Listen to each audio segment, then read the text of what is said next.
your dad has talked about how before the season you told him this was going to be a really good team, and he's kind of ridden that road to the Final Four hashtag all year. The fact that you guys are 9-0, the fact that you've had the successes you've had this season, is this, when you knew that this was going to be a good season, is this what you had in mind, or is this even maybe be a little bit beyond what you had expected? I mean, to start out 9-0, you can't really expect that. You know, it's been done a handful of times in the Big Ten, let alone. But you know, we believe we have a chance in every single game. You know, and the ball has bounced our way to be fortunate enough to be 9-0. So, you know, I envision having a successful season, but to start out like this and, you know, just getting guys playing at a really high level, you can't really expect everyone to play at a high level like this. Why do you think, you mentioned the ball bouncing your way occasionally. I mean, why do you think that's maybe been the case? I know you weren't here last year, but maybe CJ can attest to it. That didn't seem to be the case. Is that a case of you guys are just connected and you find ways to make those plays happen, or why do you think some of those little things are going your way? Yeah, I think it's the case because, as you touched like last year, a lot of their games came down to the wire where they weren't winning those games. Now they are winning these games.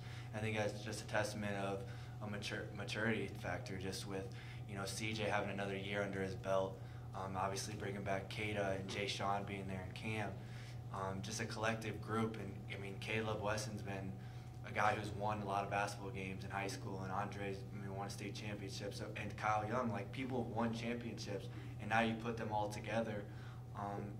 It should be a winning culture around here. So that's how I kind of feel about it.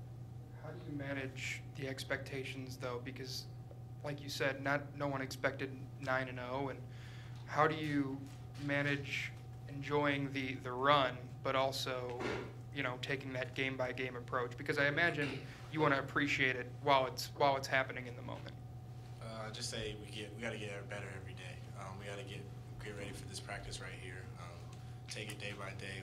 We've had success in the past, but we can't really look past because now it's behind us now. You know, even if we won those games, lost those games, it's behind us, and we got to look forward. So this Thursday we got to be ready to play because Penn State will come out and give us their best shot, and so we got to be ready. What stands out about Penn State when you watch them on film for either one of you? They got a lot of talented players. The game last year came down to the final shot, literally the final second of the game. So we know they'll be ready to play. It's pretty much the same team as they had last year. They've been in a couple good games this year in the Big Ten. So, I mean, it's going to be another grinded-out game.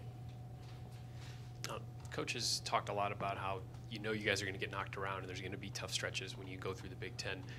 Was that game on Monday maybe another reminder of that? And not that these games have been easy, but just that really seemed like it was maybe the most in doubt of a game in a while. Did that force you guys to remember some grit and some toughness things that you're going to need to handle some of these situations in the second half of the season?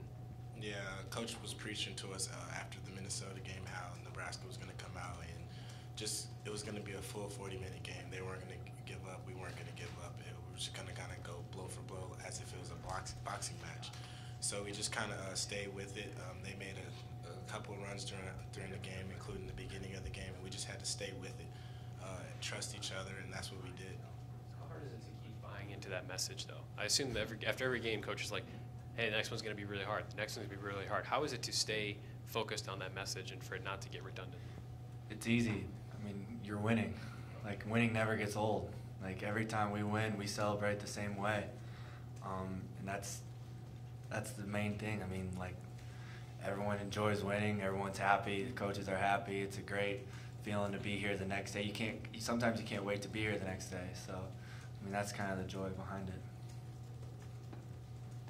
CJ, you've talked quite a bit this year about just what the lack of respect for this team before the season, how it's motivated everybody, and even you individually, how it's motivated you. I just wondered, obviously in high school you had to be a star, or else you wouldn't have been wouldn't be playing at this level. But have you always played with a chip on your shoulder? And even if you were a star in high school, where did the chip come from if you were? I guess just kind of the coaches I've had. I kind of have to play with a chip on my shoulder.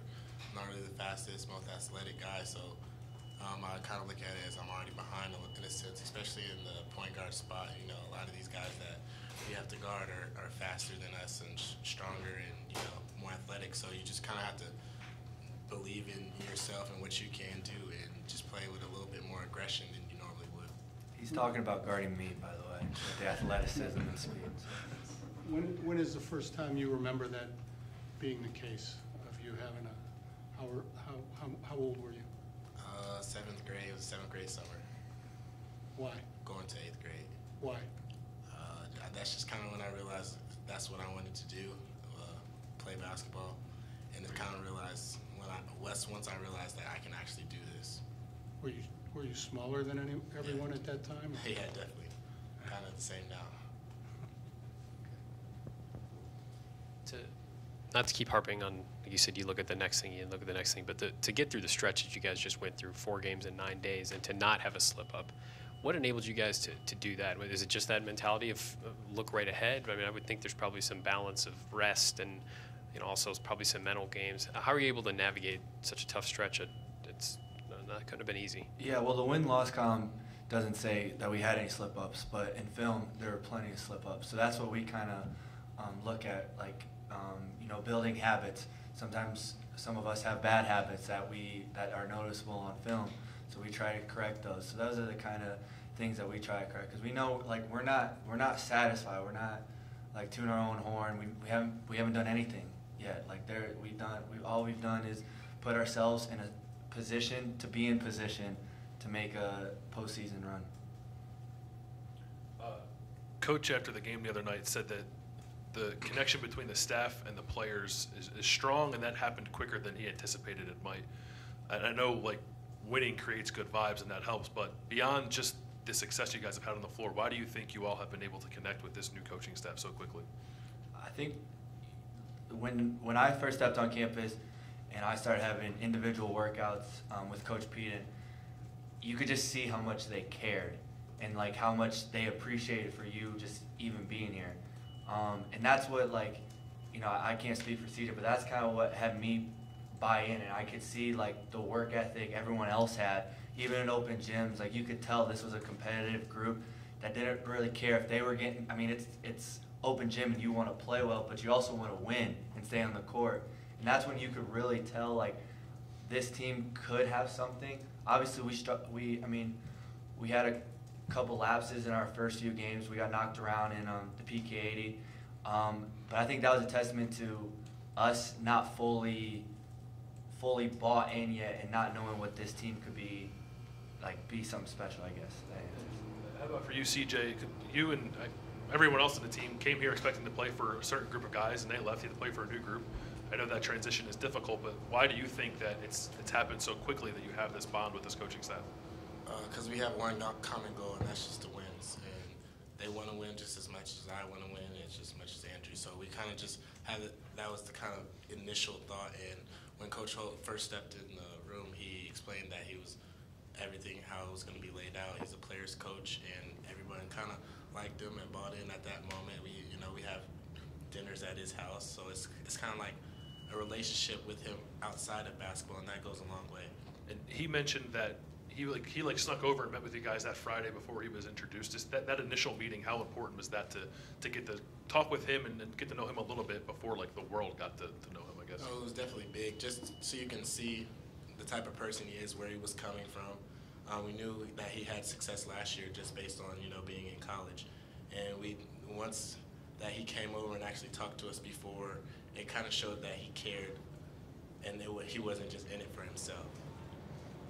One more, go ahead. Lately here, you guys have been playing on the court at the same time, more and more so, it seems like, these recent games. Just, I guess, how has that chemistry been like with both of you guys on the floor? Obviously, you guys are both, like, point guards. Just, how's it been for you guys? I think it's been pretty easy. I'm playing with another guy who sees the floor exceptionally well and can shoot it, and he's playing at a high level right now. And I just tell him, like, if I get the ball in transition, just go. Like, I'll throw it up to you, you go make a play, or vice versa, really. It's been a lot of fun. It's been a joy because we trust each other out there to make the right play down the stretch. Okay. All right, thanks.